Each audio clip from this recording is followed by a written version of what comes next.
What is up, bros? Josh here. In today's video, we're doing another episode of Breaking It Down, my series where I go into depth a little bit more of some games I've had and kind of talk about what I'm thinking, what I'm doing, and explaining why I'm doing that, and hopefully it helps you guys out. And this has been something that I have been seeing more and more and more in the past couple of weeks, especially since the USN Cruiser has splits, and ever since the kind of patch day, I've been seeing this more and more and more, and that is what to do if your team is lemming to one side. And what I mean, it's a lemming train where everyone kind of goes to one side or to one cap, and what you should do to basically hold it down. Now, I know I am playing in a division, so there's a little bit more of an influence you can have on something like that and being able to hold it down with a couple players, but still you could do the same kind of thing if you are either pushing with you and one friend or a couple of people you can hold down. But as you can see from this side, and as everyone has spawned to the map, is we spawned on the bottom side of C, and we have a double battleship cruiser division. So this is a pretty hefty div,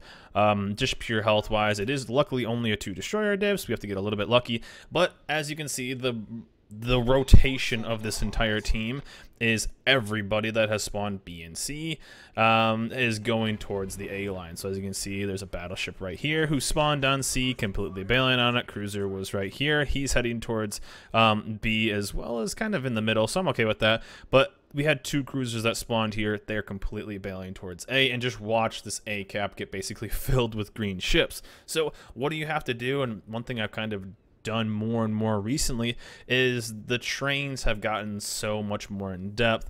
There's so much more, you know, everybody's kind of going to the same spot because it seems like less people are knowing what to do as they get through, and you kind of have to go against the grain of what you normally would do. And what I mean by that is you have to do things that you normally wouldn't. Of course, if you're going to go into a destroyer game, you're probably not going to go too crazy and you know, kind of just go all cavalier like this. But since we have a pretty big health pool with our 2 battleships, since we have a radar ship right there, and since we kind of got an idea of where some of their ships are going from the start, this is what we end up doing, and we end up holding these off. So as you can see, it's our division, so 3 ships plus 1 dude kind of holding back there. So we got a little bit lucky here, a little bit unlucky on that first salvo, but we have some pretty solid ships here. Now the Alsace, I think, is an overall really good ship, and this is one of the best games I've ever had, potentially the best ship, best game I've ever had in this ship, and it kind of just shows the strength of the ship as well. So it's kind of a 2-part video. I haven't really made a video on the Alsace yet, so it's kind of a 2-parter, but really I just want to kind of break it down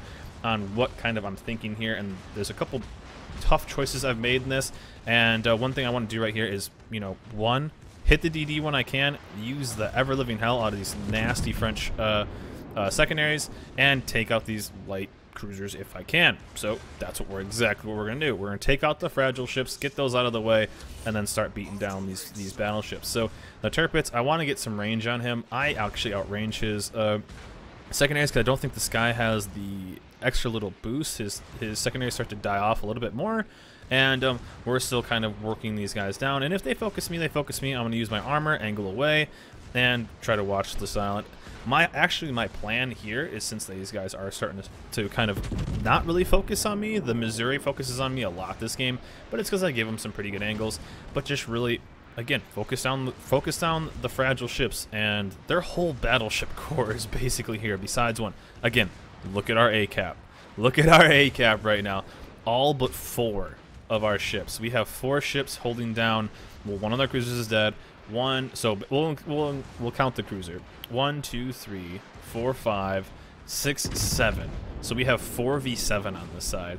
But as you can see, our A cap is actually going to get filled. None of these guys have shooting angles. These guys don't have shooting angles. They don't have anything they can even hit right now. This DD isn't in range to torp yet.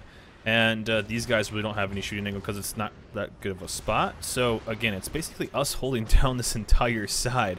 Again, this Missouri is kind of focusing on me a little bit, but we've taken out the first cruiser. I really haven't lost that much life. We took the 1 broadside from the Missouri and a couple of the battleships, and they've kind of worked it down. But we'll take out a second ship, and again, we're just going to kind of play defensive. My whole plan was to either, 1, rotate into these guys and see where those top ships up top were going.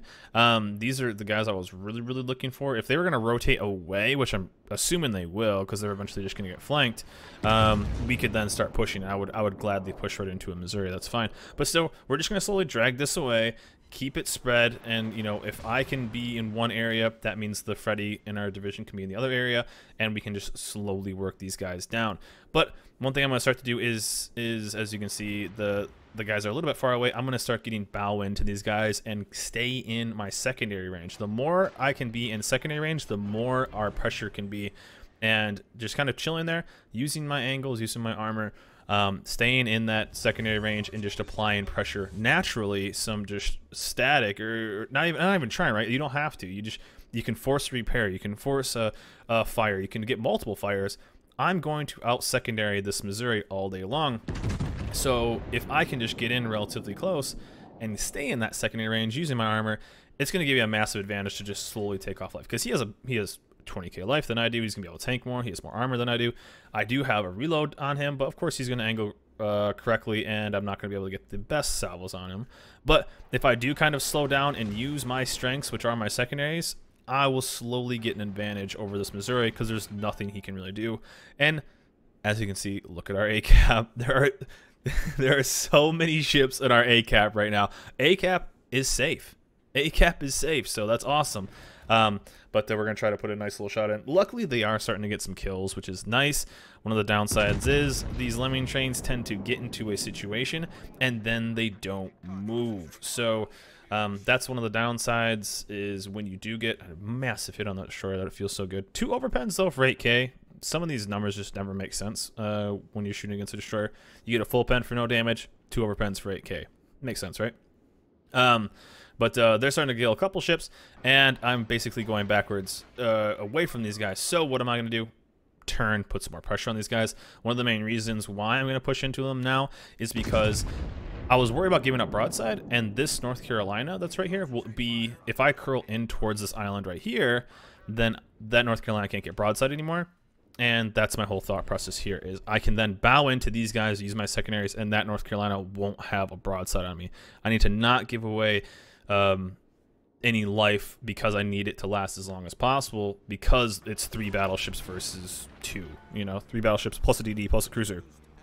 But luckily they are starting to get some more kills, and this is where we kind of go man mode. We're starting to make the turn going in, and I'm going to stay a little dark every once in a while, but right now we just need to start tanking, right? We're the tank, we're the big guns, hitting broadside shots. I don't think we've really hit a salvo less than like 10k this game, 8k. You know, we've had a couple massive salvos on these guys, just absolutely chunking. And that's the best part about the Alsace, is we're just really being able to pump out some DPM. So the thing is if we get at range and don't really have a tank, I'm trying to get some pressure off our Freddy. He's relatively low. I can get in there, use this armor, and basically what I'm going to do right here is guns on the Alsace, secondaries on the Missouri. Alsace is giving us a better angle. Secondaries, just this passive damage on the Missouri. It main guns on the Alsace, and then that'll be basically, I mean, a 24k salvo. You can't really hate that. So control click always with secondaries, guys. It's going to make your secondaries just a little bit more accurate, and we'll angle in to the Missouri perfectly. And really, my first play here was kill the Alsace, ram the Missouri. You know, again, I always say this in a lot of my videos, dying isn't the worst thing in this game. Kill the Alsace, ram the Missouri, that's a 2-for-1, potentially kill this Alsace relatively quickly, and then I'm hoping that our divmates, so maybe I can even kill this North Carolina, so we can maybe get a 3-for-1 here. So that's my original play, and this next salvo was basically going to decide what I end up doing. So my thought was, if I take a big salvo, I'm going to ram. If I don't take a big salvo, then I'm not going to ram, because then I can potentially make a better play. And if I turn into this guy, as you can see, I'm trying to line it up. So I ended up only taking about a 4k salvo. So what I'm going to do is I'm going to basically counter his turn. So what he's doing is he's holding his shot till he's broadside to me right now. So still sticking our guns on him. So I'm going to stay angled, act like I'm going to ram, and then go right past him. So as you can see, that his guns aren't going to turn fast enough. So what I'm going to do is then push basically a hard left right here. So his turrets will never catch up to me. He just can't. He was trying to avoid the dodge. So we're turning hard left. We actually have the advantage, and of course our secondaries are just chewing this guy up. So again, looking for the shot on North Carolina. Now a ram, if we would have got the ram there, it wouldn't have been the worst. it would have actually been still an up trade briefly. I mean, a little bit, but he's gonna end up doing what, 2 some K, and I think we do more damage to him with just our back turrets than he did with all his front turrets. And then right here, he basically sealed his fate. I mean, we're gonna chunk another almost 8K. I don't even know what we got on the last one. There's 15K right there compared to his 3K. Just use our armor. Secondaries, it's just a GG. So I'm looking for the next target already. And then if he does give us any more broadside, it's basically a GG there. So that's one thing I was keeping your options open. Dying in this game isn't that bad, but as long as you can get a good trade, it's what you ended up dying for. Now, of course, if you're the last ship in the game and you take a 2-for-1, you're, you know, and there's 3 ships left, of course, that's not a very good trade because you are going to lose. But in situations like that, right, where I was weighing, okay, if this guy hits me with a big salvo, I'm going to lose a life, and then it's a decent trade. I would have got 2-for-1 for my health compared to his. I would have been about 20K, he would have still been about 15. But since that one Alsace only put about a 3K salvo into me, it really wasn't worth it. I mean, I'm fairly confident with my level of play compared to, you know, a lot of the players out here. So I really feel like me trading 1-for-1 about that, yeah, we would have traded up about 10K. It just still wasn't worth it. And so as long as we just didn't get smashed by his broadside, which we outplayed him on the turn, it ended up working out in our favor.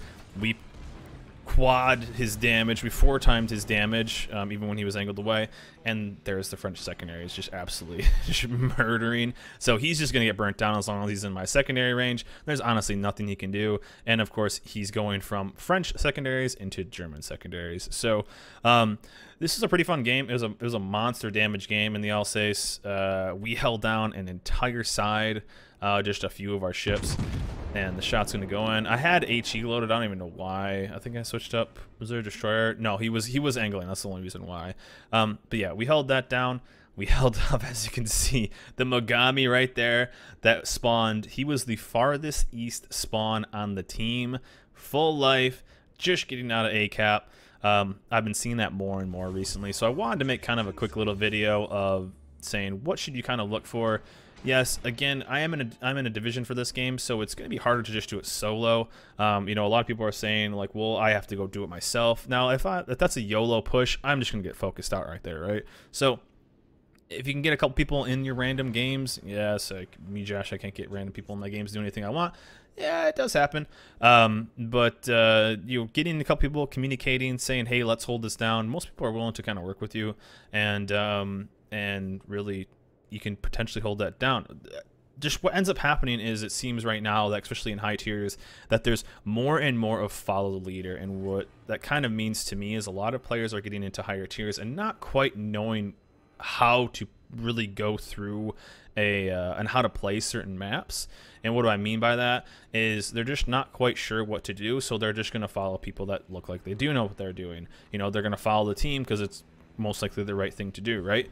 So probably that's what our Mogami was doing. He didn't really know what to do. He didn't want to go to this ACAP by himself, and of course he's going to go all the way around the map and then kind of work towards, you know, just follow basically everyone else. But if you do have, let's say, a division, or you do have some friends playing with you, or you know a couple people you're playing with, or can even convince a couple people you're playing with to hold down that side, a lemming train at the start of a game, if held off, if your team holds off enough, right?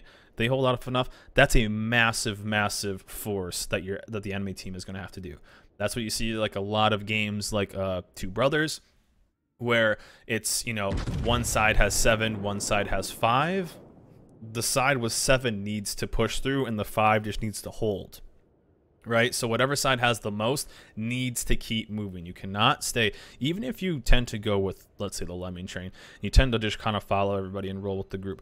You know, that's okay. But just remember, you have to keep pushing, because if there's the majority of your team in one spot, that means there's a smaller group of players on your team in the other spot. So that's a massive disadvantage for those guys, and those guys are just trying to stay alive. So don't throw your teammates away like that. Keep moving. Go get through those, because, I mean, look at all those guys. Our Minotaur came out of that cap with full life. We had a ton of ships come through that cap full life because they didn't see anybody. So that's the best part. We ended up getting through. We ended up just tanking 221,000 damage. I just realized that in the actual replay it says 221,000 and 25 damage, but in the post screen it says 22,000 or 221,024 damages. I've never really seen that before. But anyways, a fun game in the Alsace, a monster credit, monster XP, free XP. I mean, look at that, sweet Jesus. But overall, a fun game, and just kind of showing you guys that really, one, if you're going with the group, continue to push through, because you know, if you're with 8-9 ships, that means 3 ships elsewhere are getting absolutely dunked on. Luckily, you know, we had a kind of a coordinated group there, kind of focusing targets, and we're kind of playing our ships correctly. So we were able to hold off, you know, 2 times the ships that we were going against, and, you know, slowly working them down and focus them down. I mean, we killed two of their ships, you know, almost instantly by ourselves. So it's work towards that. You know, if you do follow it, just keep moving, help your team out. And if you're on the flank and trying to hold them away, you know, you don't have to YOLO. As you saw, I didn't really YOLO there. I always call them kiting it away. And so, you know, what a lot of people do is they see a bunch of ships and they'll just go YOLO and try to do as much damage as possible. You can actually extend the life, use your armor, especially if you're in a battleship, if you're a cruiser, and just slowly kite them away, because so many people are scared of taking damage. So if there is especially a destroyer, it's crazy how many people are scared of destroyers. Just the thought of them taking damage from torps, they won't push, right? So what you want to do is just hold them off for as long as you can. You know, extend your life as much as possible. Don't YOLO win. It's not going to be worth the trade in most situations, especially early game and that many ships compared to your one. And you can really, really be an asset to your team and really help your team get the victory. But anyways, guys, a fun game in the Alsace. I hope this video helped. I know a lot of people have liked the series. And let me know in the comments below, if you guys want any specific breakdowns that's really kind of bugging you. I can try to help you out and try to focus on that a little bit more on the next streams and try to get some games in that. Yeah, let me know what situations is really hurting you. I know there's a lot of people asking about destroyers versus radar. There's a billion radars in the game, so I'm gonna try to do that a little bit more, and try to get some good footage on that. But yeah, I'll try to help you guys out as much as possible. Again, let me know in the comments below if you guys want anything. Let me know in the comments below if this video helped you out, and if you've been seeing this kind of lemming train pattern more and more. But anyways, guys, I want to make a quick little video. Hope you guys enjoyed it. Remember to like and subscribe, and I'll see you guys next time.